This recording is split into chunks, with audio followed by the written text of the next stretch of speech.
Motifimize başlarken örnek çalışması için Alize Superlana midi kullanıyorum. Ayrıca 5 milimetre tığ kullanarak öreceğim. Hemen şöyle başlangıç ilmeğimi attım. 1, 2, 3, 4, 5, 6 zincir çektim. İlk zincirin içine batıyorum. Hemen buradan bir ilmek aldım. Tığımdaki ilmekten kaydırma yaptım. Şimdi 1, şu ipi arada gizliyorum. 2 ve 3 tane zincir çektim. Hemen bu halkamızın içine bir ikili trabzan. 1, 2, 3 zincir, 2 ikili trabzan. Tekrar 3 zincir, 2 ikili trabzan. Bu şekilde 6 tane ikişerli trabzan gruplarımız olacak. Aralarda 3 zincirimiz var.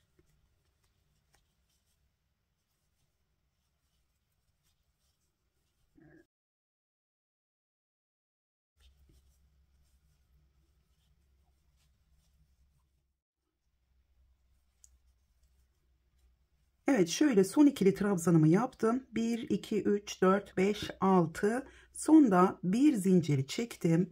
Bir ip aldım. Hemen burada ilk zincirin içine batıyorum. Buradan bir ilmek aldım. Tığımda 3 tane ilmeğim var. Şöyle ikili trabzan yapıyorum. Çok uzatmadan.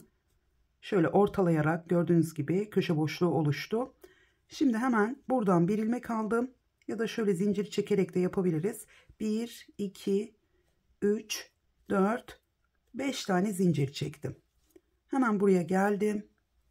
Bir ikili trabzan yaptım. Şimdi burası bizim ilk köşe boşluğumuz. Yani köşeleri oluşturuyoruz. İkinci sırada burada bir V boşluğu yapmış olduk. Yarım köşe yaparak başlıyoruz aslında. Şimdi bir ip aldım. Sıradaki 3 zincir boşluğuna bir ikili trabzan, 2 zincir, tekrar bir ikili trabzan. 1, 2, 3 zincir. Hemen aynı boşluğa tekrar bir V boşluğu yapıyorum. Bir ikili trabzan, 2 zincir, tekrar bir ikili trabzan. Şöyle ortasında gördüğünüz gibi 3 zincirimiz var. Zincir çekmeden sıradaki boşluğa yine bir ikili trabzan, 2 zincir, tekrar bir ikili trabzan. 1, 2, 3 zincir. Hemen aynı yere bir V boşluğu daha yapıyorum. Bir ikili trabzan, 2 zincir, bir ikili trabzan daha yaptım. Yani köşelerde 2 tane V boşluğumuz var. İkisinin arasında 3 zincirimiz var.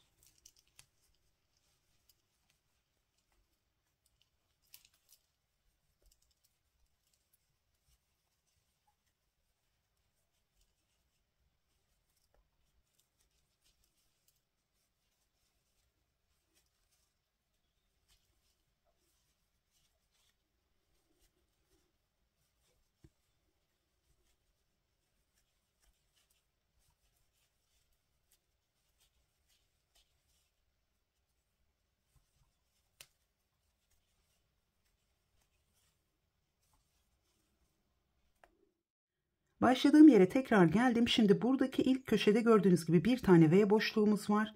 Hemen şöyle son köşeyi yaptıktan sonra zincir çekmeden bu ilk boşluğun içine de bir V boşluğu yapıyorum.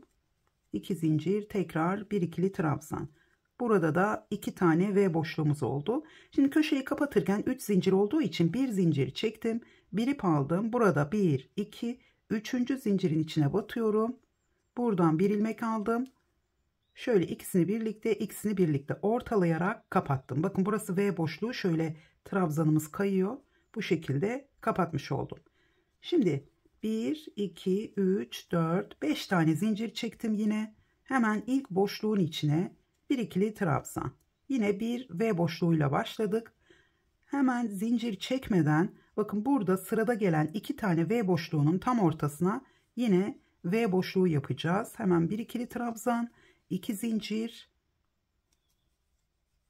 tekrar aynı yere bir ikili trabzan. Bu şekilde. Şimdi tekrar zincir çekmeden direkt köşeye atlıyorum. 3 zincir boşluğuna. Buraya yine bir tane V boşluğu.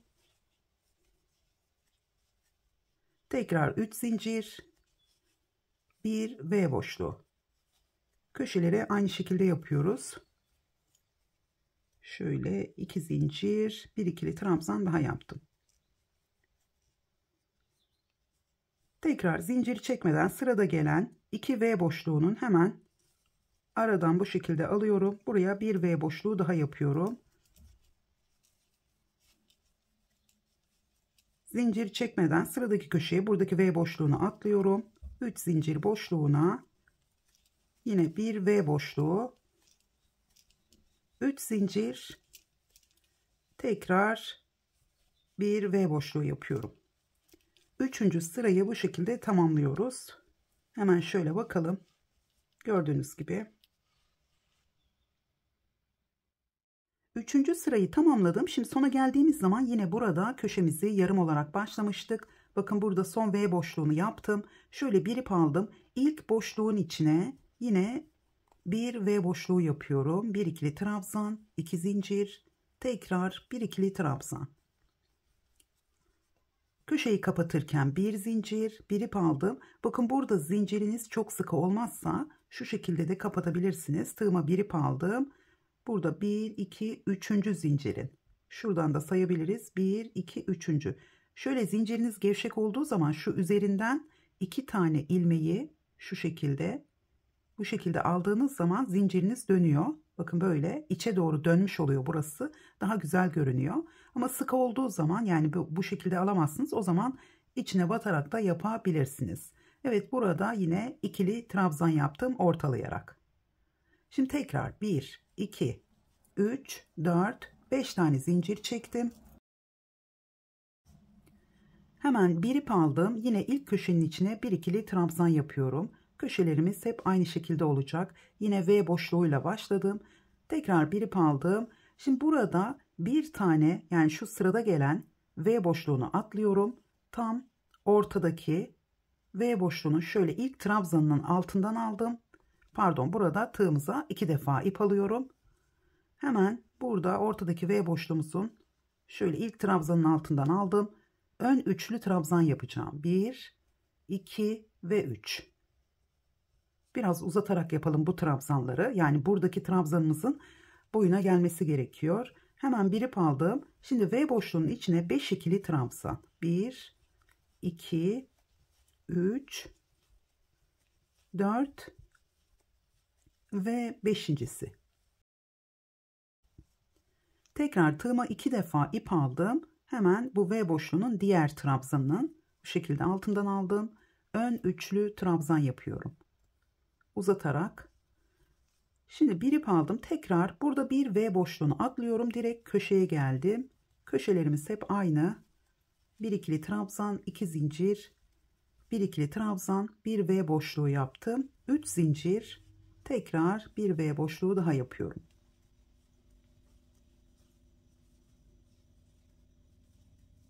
Evet, şimdi tekrar sıradaki V boşluğunu atlıyorum. Tığıma 2 defa ip aldım. Hemen bir tane atlıyorum. Diğerinin şu ilk trabzanın altından aldım. Şöyle uzatıyorum. Bakın tığımı da biraz yatırarak yapıyorum. Bir üçlü ön trabzan yaptım. Tekrar bir ip aldım. Şimdi boşluğun içine 5 ikili trabzan. 2, 3, 4 ve 5.'si. Şimdi tekrar tığıma 2 defa ip alıyorum. Hemen bu V boşluğumuzun ikinci trabzanının altından aldım. Yine bir ön üçlü trabzan yaptım. Bakın bu şekilde.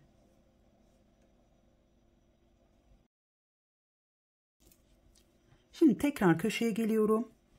Hemen bir ikili trabzan, 2 zincir, tekrar bir ikili trabzan.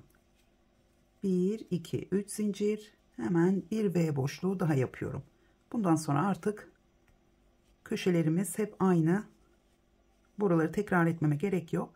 Şimdi modelimizi yaparken her zaman arada bir tane V boşluğu atlayıp diğer V'nin üzerinde çalışıyoruz. Burada da yine bir tane V boşluğu atlayıp köşemizin içine yine V boşluklarımızı yapıyoruz. Evet, 4. sırayı aynı şekilde tamamlayalım. Son sırayı tamamladım. Gördüğünüz gibi sonda yine yarım köşeyi tamamladım. Burada bir tane V boşluğu yaptım. Şöyle bir zinciri çektim. Bir ip aldım. 1, 2, 3. zincirin içine şöyle bakın zincirimizin üzerinden ilmeğimi alıyorum. Hemen buradan şöyle ikili trabzan yaptım. Şimdi tekrar 1, 2, 3, 4, 5 tane zincir çektim. İlk boşluğun içine yine bir ikili trabzan yaptım. Yarım köşeyle başlamış olduk. Şimdi modelimizin ikinci sırasını tamamlamış olduk. Şimdi 1 ve 2'yi artık tekrar ederek devam edeceğiz. Şimdi ilk sırayı yaparken ikinci modeli de birlikte yapacağız. İlk sırayı yaparken köşeye bu şekilde V boşluğumu yaptım. Bir ip aldım. Bir tane V atlıyorum. Hemen buraya yelpaze modelimizin hemen yanına bir tane V boşluğu yapıyorum yine. Tekrar bir ip aldım. Şimdi burada 5 tane ikili trabzanımız var. 1, 2, 3. trabzanın içine batıyorum. Buraya da bir V boşluğu yapacağım. Şöyle 2 zincir, tekrar bir ikili trabzan. Hemen bir ip aldım. Geliyorum buraya, yelpazemizin sağında ve solunda V boşluklarımız olacak. Tekrar 2 zincir. Evet, bir V boşluğu daha yaptım. 3 tane burada V boşluğumuz oldu. Tekrar köşeye geldim. Hemen buraya da bir V boşluğu, 3 zincir, tekrar bir V yapıyoruz.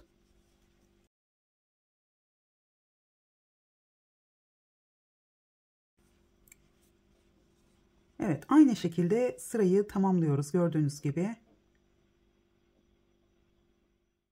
Modelimizin birinci sırasını tamamladım. Şimdi ikinci sırayla devam ediyoruz. Hemen burada yine yarım köşeyle başladım. Tığıma 2 defa ip alıyorum. Bu köşeden sonra başlarken bir tane V boşluğunu atlıyorum.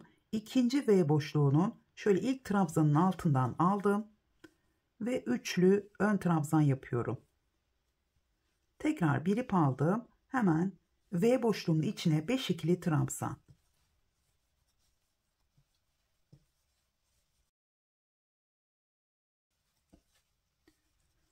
Şöyle dördüncüsü ve beşincisi.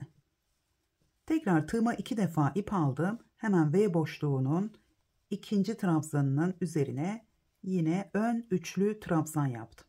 Bakın bu trabzanları gergin yapmayalım, uzatarak yapalım. Şimdi arada yine bir tane bakın bu yelpazenin üzerine gelen bir tane V boşluğunu atlıyorum. Tığıma yine 2 defa ip aldım. Hemen sıradaki V boşluğunun ilk trabzanının üzerinden ön üçlü trabzan yaptım. Bakın bu şekilde V boşluğumuz arada kalacak. Tekrar bir ip aldım. Hemen V boşluğunun içine 5 ikili trabzan. Model çok hızlı ilerliyor. Çünkü zaten bir sıra hep V boşluğu yapıyoruz. İkinci sırada da yine V boşluklarını atlayarak yaptığımız için çok hızlı ilerliyor. Şöyle 5. ikili trabzanımı yaptım. Şimdi tığıma 2 defa ip aldım. Şöyle bakın katlayarak yaparsanız buradaki ikinci trabzanın yine V boşluğunun ikinci trabzanın üzerine bir üçlü ön trabzan yaptım. Şimdi yine köşeye bakın köşeye geldiğimiz zaman bir tane V boşluğu atlıyoruz. Hemen köşenin içine bir V boşluğu yapıyorum. Burada V boşluğunuz yani atladığımız V boşluğunuz olmadığı zaman hata yapmışsınız demektir. Yani aralarda V boşluklarını eksik yapmışsınızdır. Ona dikkat etmeniz gerekir. Şimdi 3 zincir çektim. Yine köşeyi tamamlıyorum.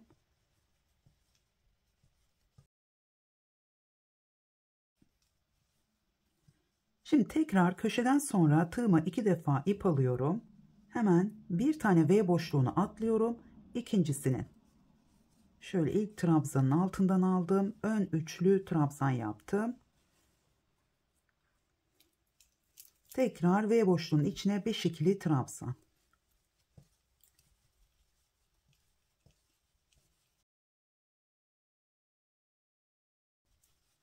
Şöyle dördüncüsü ve beşincisi. Tekrar tığıma 2 defa ip aldım. Buradan V boşluğunun ikinci trabzanı. Hemen bir üçlü trabzan yaptım. Ön trabzan. Şimdi arada yine bakın burada yine tığıma 2 defa ip aldım. Arada bir tane V boşluğunu atladım. Sıradaki V boşluğunun ilk trabzanının altından aldım. üçlü ön trabzanımı yaptım. Tekrar 5 tane ikili trabzan.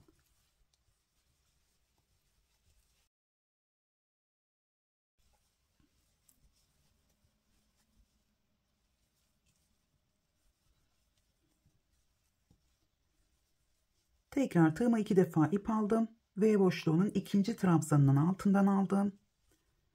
Şöyle 3 seferde ön üçlü trabzan yaptım. Şimdi bir ip aldım, yine köşeye devam ediyorum. Arada tabii ki burada bir tane V boşluğunu atlamış oluyoruz.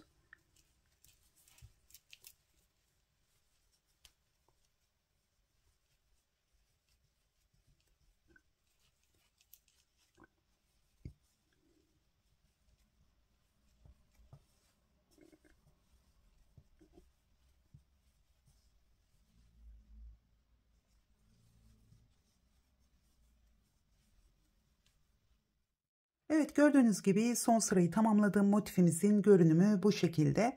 Şimdi bir sıra yapacağız. Bu bir sırayı yaparken size kol birleştirmesini göstereceğim. Kol birleştirmesini her zaman V boşluklarını yaptığımız sırada yapıyoruz. Yani bu yelpaze modelinin sırasını tamamlayıp daha sonra V boşluklarının sırasında kol birleştirmesi yapıyoruz. Hemen şöyle bakın, yine köşede V boşluğuyla başladım. Burada bir tane V boşluğunu atlayıp aslında burada yelpaze modellerinin sağına, soluna ve ortasına V boşlukları yaparak ilerliyoruz. Hemen şöyle bir tane V boşluğu yaptım. Arada zincir çekmeden 1, 2, 3. trabzanın üzerine yine bir V yapıyoruz. Hemen şöyle tekrar bir ip aldım. 2 V boşluğunun ortasına bu defa. Şöyle 2 zincir ve 1 ikili trabzan. Tekrar 1, 2, 3. trabzanın üzerine bir V boşluğu. Şimdi toplamda 5 kenarı tamamlayıp 6. kenarda kol birleştirmesini yapıyoruz. Hemen orada size motifi katlamayı da göstereceğim.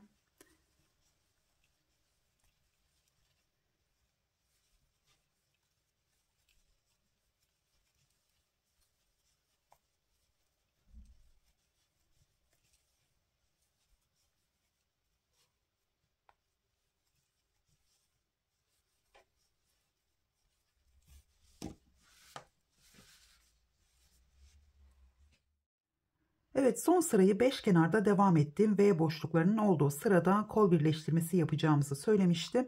Bakın burada şöyle çevirdiğimiz zaman burası bizim ilk köşemiz.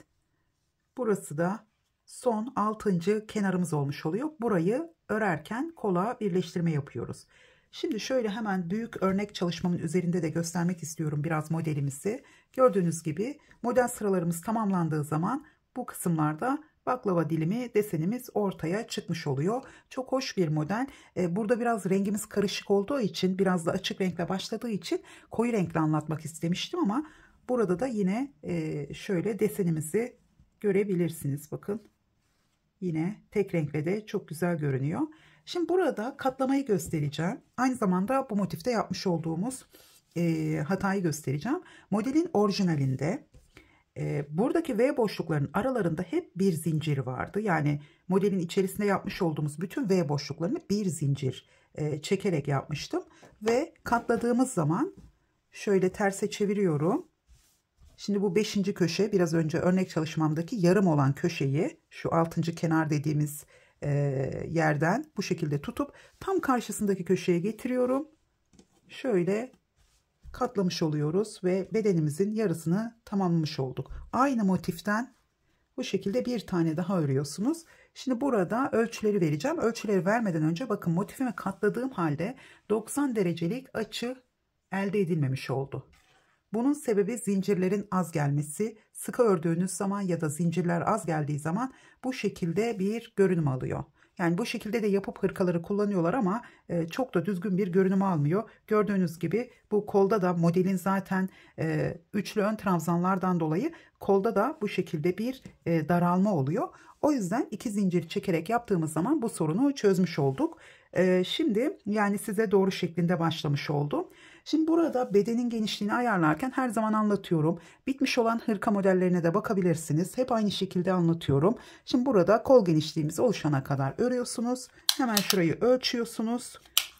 Burada bedeninize göre kol genişliğinizi kendi hırkalarınızdan ya da kazaklarınıza göre ölçüp ona göre devam ediyorsunuz. Şimdi burası 20 santimetre, large beden için yeterli bir genişlik. Medium da kullanabilir, dökümlü olur. Yani large beden için ben çok dökümlü bir ölçü vermiyorum. Normal bir düşük kol ölçüsü veriyorum. Yine düşük kolun dökümlülüğü farklı. Bir de oversize olarak hani daha dökümlü, daha bol olmasını isterseniz 38 beden de 20 santimetreyi kullanabilir. Medium'da ya da large bedende, X large bedende de bir model sırası fazla örebilirsiniz. Yani burada hep model sırası fazla ördüğümüz zaman iki sıradan bahsediyorum. Son sırayı zaten V boşluğuyla tamamladığımız için burada bir model sırası, bir yelpaze sırası, bir de V boşluğu sırası yapmamız gerekiyor. Burada bedeninizde ölçüyorsunuz. Yine bitmiş olan hırka modellerime bakarsanız bu modelin yine buradan bedene sıralar eklemek ve devam ettirmek çok kolay. O yüzden bunu yine örgüden anlayan arkadaşlar rahatlıkla yapacaktır. Arkadan ve önden yakanın yüksekliğine göre buradaki V boşluklarının bir tanesini bırakıp buradan başlayabilirsiniz. Yani modeli devam ettireceksiniz. Hemen şöyle diğer motifimde önce kol birleştirmesini birlikte yapalım. Şöyle şimdi bunu da katlayalım. Hemen ön yüzünü terse çeviriyorum. Yarım ipimin olduğu köşeyi tam karşısına getiriyorum. Ve şöyle. Evet, şöyle katlamış olduk. Bakın daha düzgün bir görünüm aldı. Biraz elinizi gevşek tutarak bu modeli örmeniz gerekiyor. Eliniz sıkıysa ipinize hangi tığ numarası uygunsa yine de yarım milimetre ya da bir numara büyük tığ kullanarak biraz böyle elinizi rahat tutarak örmeniz gerekiyor. Bir de bu üçlü trabzanları olabildiğince uzatmanız gerekiyor. Şimdi hemen şurada benim motifim küçük olduğu için bakın yine de diğer motifimden düzgün oldu. Motif şu anda daha çok küçük olduğu için tam katlamayı sağlayamıyor. Evet, burada şimdi köşenin içine, bu 5. köşenin içine ilk V boşluğunu yaptım. 3 zincir çektiğimiz yerde bir zincir çektim. Hemen şöyle ilmeğimi çıkartıyorum. Karşı köşeden ilmeğimi çektim. Tekrar şöyle bir zincir çekip bu ikinci zincirimiz oldu. Tekrar bir zincir daha çektim. Şimdi burada bir tane V boşluğunu atlıyorum. Hemen şu araya yelpazeden önceki buraya geliyorum. Bir tane ikili trabzan yapıyorum. Bu V boşluklarını yaparken aralardaki zincirleri de çok sıkı çekmeyelim. V boşluklarının boyunu da biraz böyle uzatarak yapalım. Şöyle bir zincir çektim. Arada iki zincirimiz olduğu için bir zincir çektim. Şimdi köşeden sonra bir tane, bakın karşı tarafta da köşeyi birleştirmemi yaptım. Bir tane V boşluğunu atlıyorum. Şu diğer V boşluğunun içinden aldım. Şöyle, pardon, burada ben de şaşırdım. Burada şimdi köşede 3 zincir yerinde birleştirmemizi yaptık. Köşeye bir tane V boşluğu yapacağız. Buraya hemen bir ikili trabzan, bakın bu şekilde tam 3 zincir boşluğundan birleştirdim. Bir ikili trabzan. Şimdi buraya bir V yaparken bir zincir çektim. Hemen bu köşedeki ilk V boşluğunun içinden aldım. Ve tekrar bir zincir. Çok sıkı çekmiyorum bu bir zinciri. Tekrar buraya geliyorum. Şimdi bir tane V'ye atlıyorum. Hemen buraya bir tane V yapacağım. Bir zincir. Şöyle ilmeğimi uzattım. Burada sıradaki V boşluğundan alıyorum. Burada atlamıyoruz. Zaten atlayarak V boşluklarını yaptığımız için. Bakın burada ilmeğimizi çekince şöyle gördüğünüz gibi çok geniş alıyorum. Hemen buraya bir tane daha ikili trabzanımı yapacağım. Yani V boşluğunu tamamlıyorum. Bakın bu şekilde. Şimdi tekrar bir ip aldım. Burada 1, 2, 3. zincirin içine battım. Bir ikili trabzan, bir zincir ve ilmeğimi çıkardım. Karşı tarafta yine bakın o da yelpazenin üzerindeki. Buradan ilmeğimi çektim ve tekrar bir zincir çekip buraya geliyorum. V boşluğunu tamamlıyorum. Şimdi tekrar bir ip aldım. 2 yelpazenin ortasına bir ikili trabzan, bir zincir, ilmeğimi çıkardım. Sıradaki V boşluğundan şöyle çektim. Tekrar bir zincir. Hemen buraya yine bir tane V boşluğunun ikinci trabzanını unutmayalım. Bir ip aldım. Yine üçüncü trabzanın üzerine bir ikili trabzan, bir zincir. Çok sıkı çekmiyorum burada zincirlerimi. Hemen buradan ilmeğimi çektim. Tekrar bir zincir. Şöyle V'mizi tamamlamış olduk. Hemen şöyle köşeye kadar geleceğim.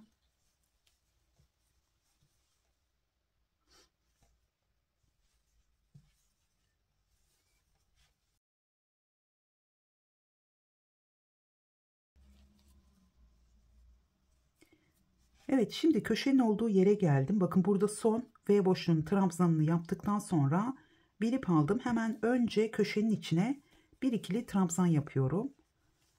Bu aradaki bir tane V boşluğunu atlıyoruz köşeden önceki. Tekrar bir zincir, hemen ilmeğimi çıkardım.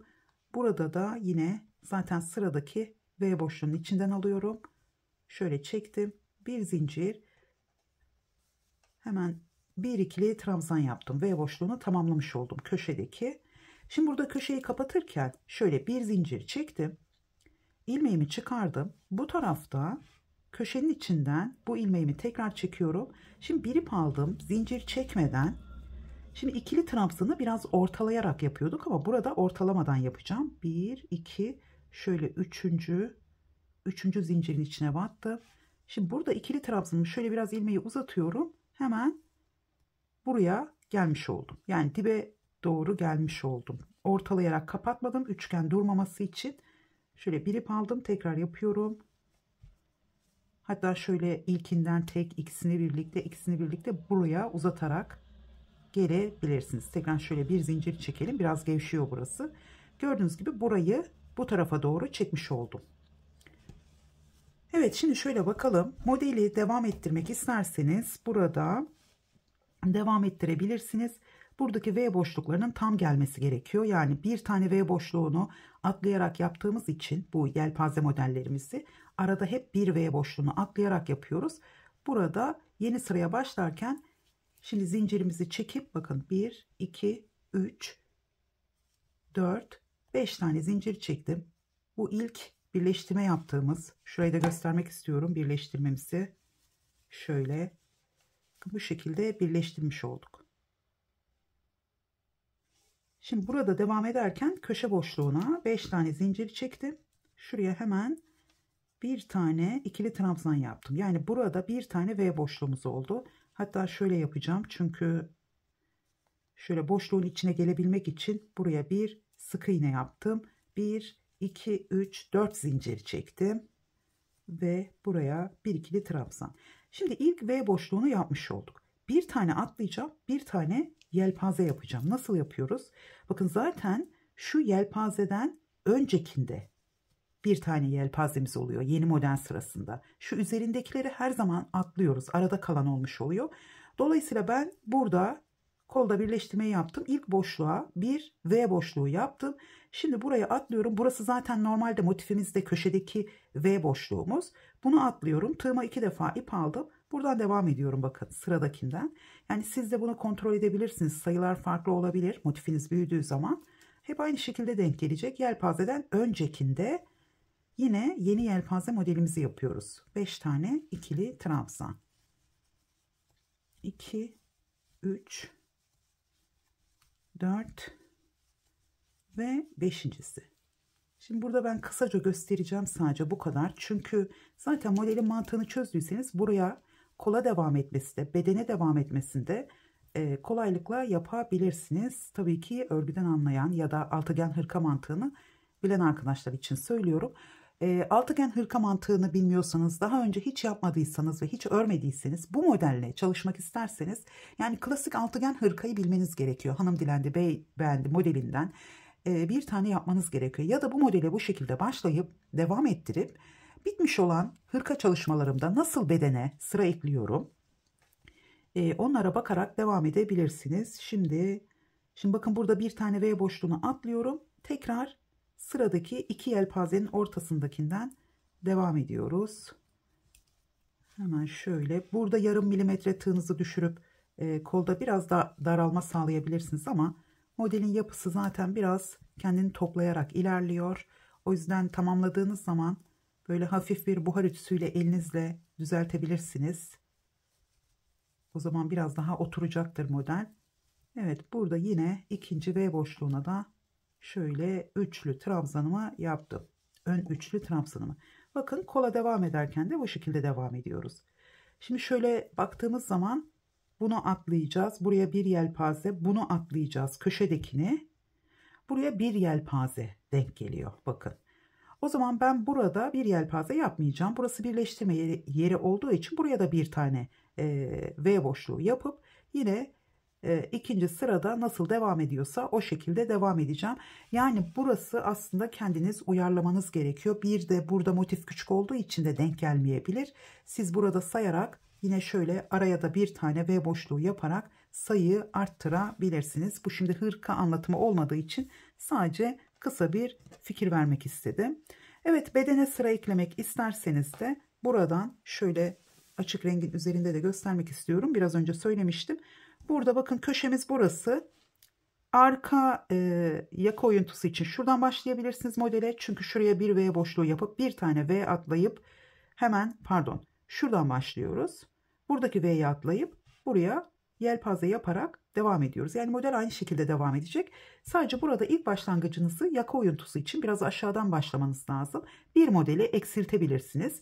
Fakat onu V boşluklarıyla, yani buraya bir trabzan yapıp sadece kenar trabzanı, sonra burada bu V boşluğunu atlayıp sıradaki V boşluğundan şu iki yelpazenin ortasına gelenden buraya ilk modelinizi yaparak başlayabilirsiniz. Şimdi şu modelin kenara gelmemesi için, çünkü orada açılma yaptığı için yakada düzgün durmaz. O yüzden biz şöyle göstereyim. Biz burada yelpaze modeli yaptığımız zaman yeni model sırasında burayı şuradan mesela bir ikili trabzan yaptık. Sonra buraya bir V boşluğu yaptık araya. Sonra bu V boşluğunu atlayıp buraya yelpaze modeli yapacağız. Burada bir kenarda düzgün durabilmesi için bir kenar trabzanıyla başlayabiliriz. Buradan başladığınız zaman yaka için biraz daha yüksekten başlayıp şöyle üç kenarda devam ettiğiniz zaman ön yüze geldiğinizde biraz daha aşağıdan bunu bitirebilirsiniz. Evet, bu kadar yeterli. Çünkü dediğim gibi hiç bilmeyen arkadaşlar için anlatmıyorum. Biraz örgüden anlayan arkadaşlar için, bilmeyen arkadaşlar da bitmiş olan altıgen hırkalarımdan çalışırlarsa mantığını çözmüş olurlar. O zaman herhangi bir modelle aynı şekilde hırkalarını yapabilirler. Belki çok fazla talep gelirse ve çok fazla izlenme, beğeni alırsa o zaman bu modelle de bir hırka çalışması yapabiliriz. İzlediğiniz için teşekkür ederim. Yeni bir videoda görüşmek üzere. Hoşça kalın.